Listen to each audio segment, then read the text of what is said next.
प्यारे बच्चों, विगत दिनों के क्लास में हम लोग द्विघात समीकरण पर आधारित प्रश्नों को हल कर रहे थे। हम लोग कल सीखे थे द्विघात समीकरण के हल करने की विधियां। हम लोग जानते हैं, कल जान गए थे कि द्विघात समीकरण के हल करने की कुल 3 विधियां हैं। गुणनखंड विधि, पूर्ण वर्ग बना करके तथा सिद्धाचार्य विधि, जिसमें हम लोग गुणनखंड विधि और पूर्ण वर्ग बना करके द्विघात समीकरण को हल करने को विगत दिनों सीख चुके हैं। तीसरी विधि जो हमारी सबसे महत्वपूर्ण विधि मानी गई है, जिससे असाध्य क्वेश्चन हल हो जाते हैं, वो है द्विघात समीकरण के हल करने की सिद्धाचार्य विधि। आइए आज हम लोग द्विघात समीकरण के हल करने की सिद्धाचार्य विधि का अध्ययन करें। प्यारे बच्चों, हम लोग जानते हैं द्विघात समीकरण का मानक रूप ax² + bx + c = 0 होता है, जहां a b c हमारी वास्तविक संख्याएं हैं और a ≠ 0 है।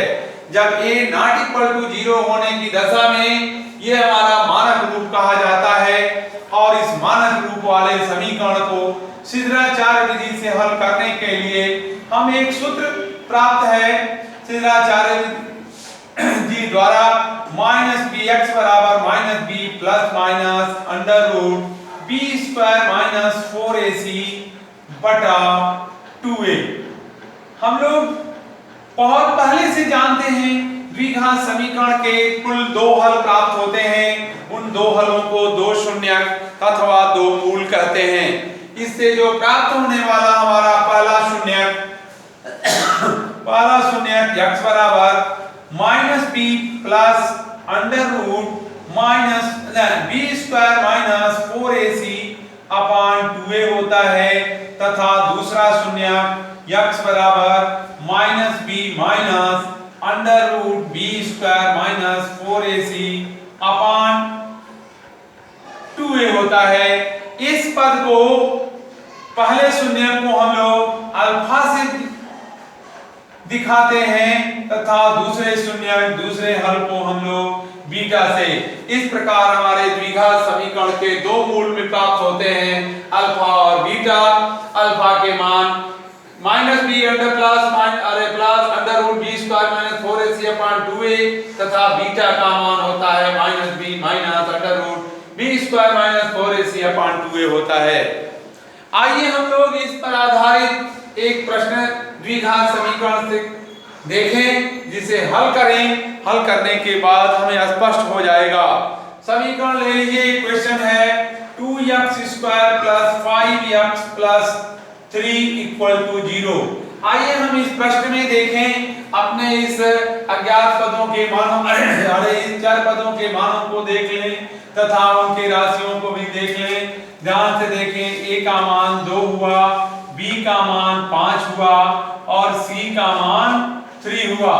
इन मानों को अपने सूत्र में रख दिया जाए तो सूत्र से हो जाएगा क्या, x बराबर -b की जगह पर -5 हो गया, प्लस माइनस एक साथ हम लेके चलेंगे √b² माने 5 का स्क्वायर माइनस 4 गुणे 2 गुणे 3/2a 2 गुणे 2। बहादुर नीचे की ओर आते हैं। x बराबर -5 प्लस माइनस √5 × 25 होता है, 4 दूनी 8 3 24 हो जाएगा, बटा हो जाएगा 4। आइए नीचे की ओर और आगे बढ़ते हैं। x बराबर -5 प्लस माइनस √1/4। हम लोग यहाँ आ जाते हैं। x -5 और प्लस माइनस 1 का वर्गमूल 1 ही होगा, बटा 4। ध्यान से देखें, इसमें 2 चिन्ह हैं। एक बार हम लोग लिखेंगे धन चिन्ह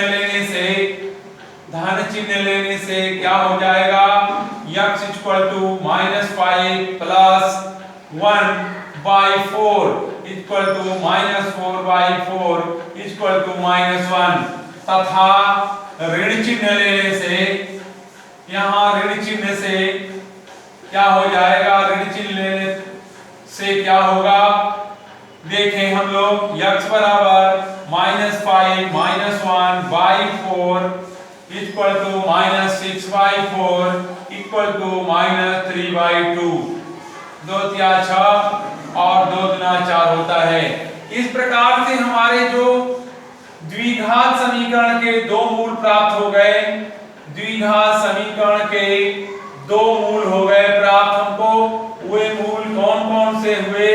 एक तो हुआ -1 और दूसरा हुआ -3/2। This is answer.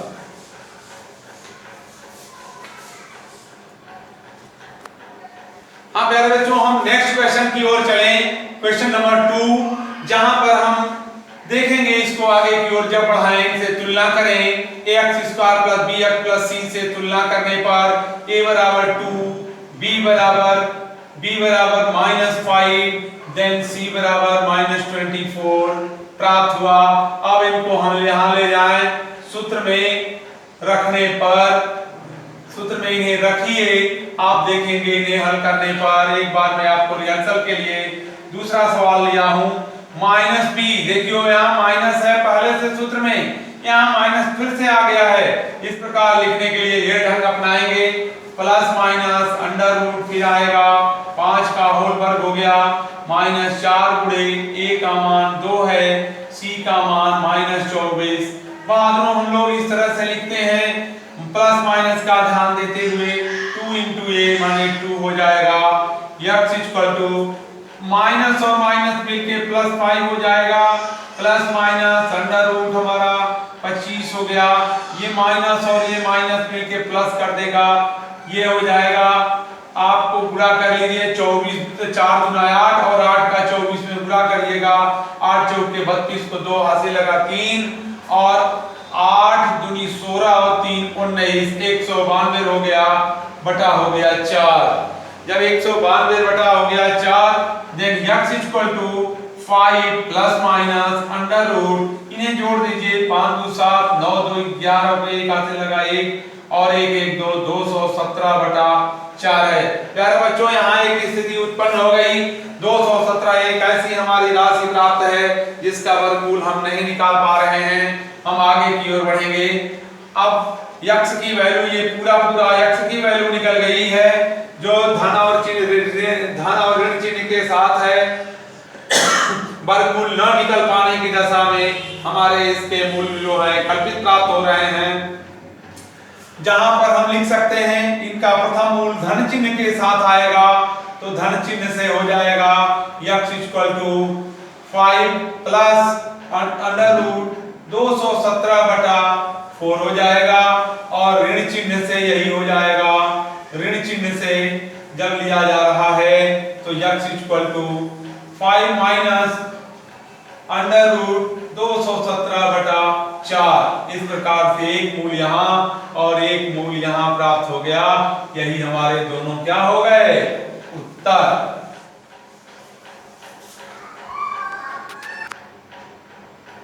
हाँ प्यारे बच्चों, सिद्धाचार विधि के सीखने के बाद हम लोग आगे की ओर बढ़ते हैं और आगे की ओर बढ़ने में हम बात आती है कि जो द्विघात समीकरण के माध्यम से जो हमको दो मूल प्राप्त हो रहे हैं अल्फा और बीटा, वो मूल कभी कभी वास्तविक होंगे, परिमेय होंगे, कभी अपरिमेय राशियां प्राप्त हो जाएंगी, कभी हमको वो राशियां कल्पित प्राप्त होंगी। अब ये समस्या खड़ी होती है कि ऐसी कौन सी दशाएं हैं, किस प्रकार से हम पहचान पाएंगे कि मूल हमारे जो प्राप्त हो रहे हैं वो मूल वास्तविक हैं कि अवास्तविक हैं, परिमेय हैं कि अपरिमेय हैं। इसको जानने के लिए हम लोग आगे बढ़ते हैं। हमें पता है कि द्विघात समीकरण के मानक रूप ax² + bx + c = 0 होता है। जहां पर हमारी ये एक कंडीशन दी गई है a ≠ 0 है। a के 0 न होने की दशा में ही द्विघात समीकरण हमें प्राप्त होगा। और जब यह द्विघात समीकरण प्राप्त होगा तो इस द्विघात समीकरण में से x² x और c के जो गुणांक हैं a b तथा c, इससे मिलकर के एक हमारा विविक्तिकर प्राप्त होता है। विविक्तिकर, जिसको अंग्रेजी में हम लोग डिस्क्रिमिनेंट कहते हैं, हिंदी में इसे हम लोग विविक्तिकर शब्द से जानते हैं। विविक्तिकर, अंग्रेजी में इसे हम लोग डिस्क्रिमिनेंट कहते हैं। और इसे प्रदर्शित करने के लिए इतना बड़ा न लिख करके हम लोग स्मॉल कैपिटल डी का प्रयोग करते हैं। कैपिटल डी जहां दिखाई देगा आप क्या समझेंगे, यह विविक्तिकर है। और फिर इसे लिखते कैसे हैं, इस विविक्तिकर डी को लिखते कैसे हैं, डी को लिखते हैं बी स्क्वायर माइनस 4ac से। ध्यान दीजिए, द्विघात समीकरण का बी स्क्वायर माइनस 4ac क्या कहलाता है, विविक्तिकर कहलाता है, जिसे हम अंग्रेजी में डिस्क्रिमिनेंट कहते हैं। और जो हमारे द्विघात समीकरण के मूल प्राप्त होते हैं अल्फा और बीटा, इन मूलों की प्रकृति, इन मूलों के लक्षण इसी विविक्तिकर पर निर्भर करता है। ध्यान से सुनिए, द्विघात समीकरण के मूल की प्रकृति अथवा लक्षण किन बात पर निर्भर करता है, विविक्तिकर पर। और वे विविक्तिकर हैं कौन, d = b square minus 4ac। इससे जुड़े हुए हमारे दो प्रश्न हो सकते हैं, या तो हमको द्विघात समीकरण देने के उपरांत हमसे मूलों के लक्षण पूछे जाएं, अथवा विविक्तिकर का मान ज्ञात करने के लिए कहा जाए। अगर विविक्तिकर का मान ज्ञात करना होगा तो b स्क्वायर माइनस 4ac के माध्यम से इसमें जो राशियां दी गई होंगी उनका वर्ग और गुणा करके हम घटा देंगे, विविक्तिकर प्राप्त हो जाएगा। अगर हमको मूलों के लक्षण ज्ञात करने होंगे तो मूलों के लक्षण को ज्ञात करने के संबंधित मैं एक आपको चार्ट देने जा रहा हूं। अब उस चार्ट से बिल्कुल क्लियर हो जाएगा। हम चार्ट के में कुल 4 कॉलम होंगे, 4 कॉलम हम याद रखेंगे और उन 4 कॉलमों के आधार पर हम मूलों के लक्षण प्रदर्शित करेंगे। आइए हम देखते हैं वो चार्ट। प्यारे बच्चों, अभी हमने कहा आपको एक चार्ट मैं दूंगा। हमने श्यामपट्ट पर आपको चार्ट बना रखा है। चार्ट को ध्यान से देखिए, मैं एक एक लक्षणों को आपको दिखाने जा रहा हूं। इसे 4 पॉइंट हैं, चारों में थोड़ा सा अंतर है, थोड़ा अंतर है, लेकिन हमको समझना है और रटना है। ध्यान से देखें, पहला कॉलम कहता है b square minus 4ac is greater than 0 अथवा d इज ग्रेटर देन 0। क्या मतलब हुआ, जो विविक्तिकर हमको प्राप्त होगा, b स्क्वायर माइनस 4ac का मान जो प्राप्त होगा वो धनात्मक संख्या प्राप्त होगी, पहली बात। दूसरी बात कि वो संख्या जो धनात्मक वाली प्राप्त होगी वो पूर्ण वर्ग प्राप्त होगी। पूर्ण वर्ग का मतलब 4 होगी, 9 होगी, 25 होगी, 16 होगी, 49 होगी। इस प्रकार से धनात्मक संख्या होगी और पूर्ण वर्ग प्राप्त होगी। अगर ऐसा विविक्तिकर हमको प्राप्त हो रहा है तो उसके मूल बिना सोचे समझे हम बता देंगे कि उसके मूल, हम भविष्यवाणी करेंगे कि ऐसी स्थितियों में उस द्विघात समीकरण के मूल वास्तविक, परिमेय तथा भिन्न भिन्न होंगे। क्लियर? आइए अब हम नंबर 2 पर चलते हैं। नंबर 2 कंडीशन सेम कंडीशन है, b square minus 4ac is greater than 0, अर्थात d is greater than 0। Same condition है, ऊपर वाली ही कंडीशन सेम है, लेकिन जो यहां संख्या धनात्मक प्राप्त हो रही थी धनात्मक ही मिलेगी, लेकिन यहां पूर्ण वर्ग थी, यहां कोई जरूरी नहीं है कि पूर्ण वर्ग ही प्राप्त होगी। पूर्ण वर्ग के जगह पर हमको ऐसी राशियां होंगी जो इनका पूर्ण वर्ग नहीं हो सकता। अगर ऐसी कंडीशन जैसे 2 हुआ, 5 हुआ, 7 हुआ, 10 हुआ, 11 हुआ, 22, 23 हुआ, 24 हुआ, ऐसी संख्याएं प्राप्त हो जाएंगी तो उसके मूल जो होंगे हमारे वास्तविक होंगे, अपरिमेय होंगे और भिन्न भिन्न होंगे। देखिए, दो बहुत ही सिमिलरिटी है, वास्तविक वास्तविक, भिन्न भिन्न भिन्न भिन्न, लेकिन यहाँ परिमेय और यहाँ अपरिमेय। आगे बहादुर नंबर 3 पर चलते हैं। बदल जाएगी कंडीशन। अगर हम विविक्तिकर निकालें और विविक्तिकर निकालते समय उसका मान 0 प्राप्त हो जाए, यानी बी स्क्वायर माइनस 4ac का मान कोई अंक ना मिले बल्कि उसकी जगह पर शून्य प्राप्त हो जाए विविक्ति कर, तो ऐसे द्विघात समीकरण के मूल हमारे वास्तविक होंगे, परिमेय होंगे तथा समान होंगे। ये कंडीशन होगी अति महत्वपूर्ण कंडीशन, ये बिलोंग करती। आइए हम अपने मूलों के लक्षण की प्रकृति में चौथे नंबर पर जाते हैं। आपने देख लिया धनात्मक होगा पूर्ण वर्ग होगा, धनात्मक होगा पूर्ण वर्ग नहीं होगा, हो सकता है शून्य होगा। एक कंडीशन और आपके दिमाग में भी घूम रही होगी कि सर धनात्मक न होकर ऋणात्मक हो जाए तब क्या होगा। आइए चौथी कंडीशन कहती है b square minus 4ac less than 0, यानी विविक्तिकर का मान शून्य से छोटा है। जब विविक्तिकर का मान शून्य से छोटा होगा उस दशा में वो ऋणात्मक होगा, और जब ऋणात्मक होगा तो उसके मूल जो होंगे हमारे वो अवास्तविक होंगे, यानी वास्तविक नहीं होंगे, जिसे हम दूसरी भाषा में कहें कि वे काल्पनिक होंगे। मुझे पूरा विश्वास है ये मूलों के लक्षण 4 आप नोट कर लेंगे, इन्हें रट लेंगे।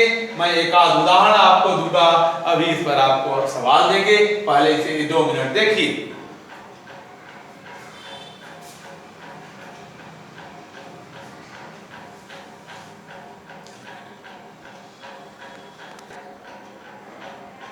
प्यारे बच्चों, मैंने कहा उन चार्ट के आधार पर आपको कुछ उदाहरण दिए जा रहे हैं, ध्यान से देखिए। x square plus 6x plus 9 equal to 0, क्या है ये? एक द्विघात समीकरण है। द्विघात समीकरण को ax square plus bx plus c बराबर 0 से तुलना कर दीजिए। इनको तुलना करने पर आप क्या पाएंगे? a बराबर 1 पाएंगे, b बराबर 6 पाएंगे और c इक्वल टू 9 पाएंगे। अब आप इनका विविक्तिकर निकाल लीजिए। विविक्तिकर d बराबर क्या होगा? b square minus 4ac। विविक्तिकर निकालिए भाई। b स्क्वायर, b माने 6 माइनस 4 गुणे a माने 1 और c माने 9। इस प्रकार 6 6 के 36 और माइनस 9 चौक के 36। आपने देखा d का मान क्या प्राप्त हुआ?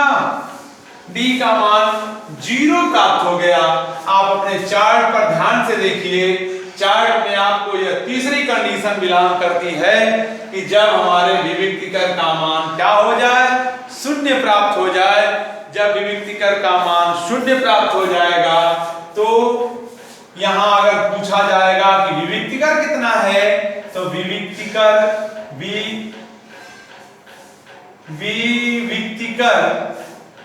विविक्तिकर का मान आपको यहां लिख देंगे 0 और मूल लिख देंगे।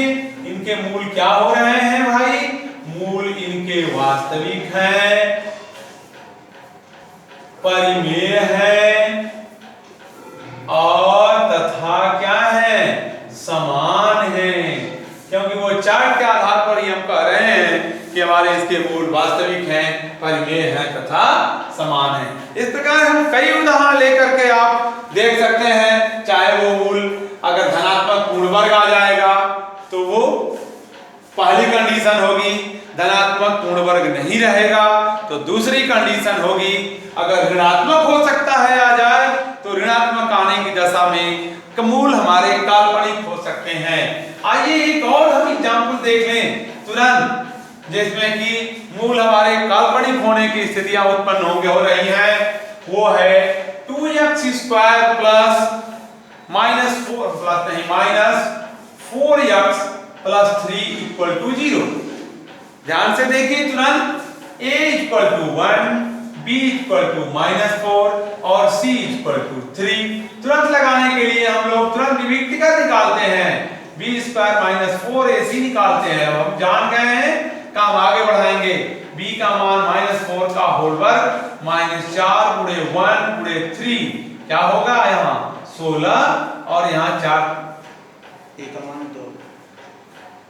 यहाँ सारी यहाँ a का मान 2 होना चाहिए था, गलत हो गया था। यहाँ देखेंगे a का मान 2 रखेंगे, यहाँ 2 तो 4 गुना 8 3 के यहाँ क्या हो गया? 24 प्राप्त हो गया। अब d का मान हमको मिल गया यहाँ पर क्या? -8। d का मान -8 होने से हम अगर विविक्तिकर पूछा जाए तो विविक्तिकर का मान, विविक्तिकर शब्द जो आ रहा है, डिस्क्रिमिनेंट जिसको कहते हैं, ये मान तो -8 आया। हम देखें हमारे चार्ट की चौथी कंडीशन बिलोंग कर रही है। चौथी कंडीशन में विविक्तिकर ऋणात्मक है और ऋणात्मक होने की दशा में इसके मूल कैसे होंगे भाई? काल्पनिक होंगे। मैं ज्यादा कुछ नहीं बनाना है, केवल शब्द लिख देना है काल्पनिक। मूल काल्पनिक होंगे। मूल कैसे होंगे? काल्पनिक होंगे। धन्यवाद। इसी के साथ मैं आपको 4-5 क्वेश्चन जो है वीडियो में नहीं बल्कि आपको व्हाट्सएप पर भी मैं भेज दे रहा हूं, और इन्हें वो लास्ट में हमारे 5 क्वेश्चन होंगे जिसमें शिष्टाचार विधि से हल करने के लिए भी सवाल है, मूलों के लक्षण मूलों के लक्षण ज्ञात करने पर भी आधारित सवाल है। आप उन्हें हल करिएगा। अगर कहीं कोई दिक्कत आती है, कहीं कोई कठिनाई आती है, तत्काल आप पूछिएगा, मैं बताऊंगा। धन्यवाद।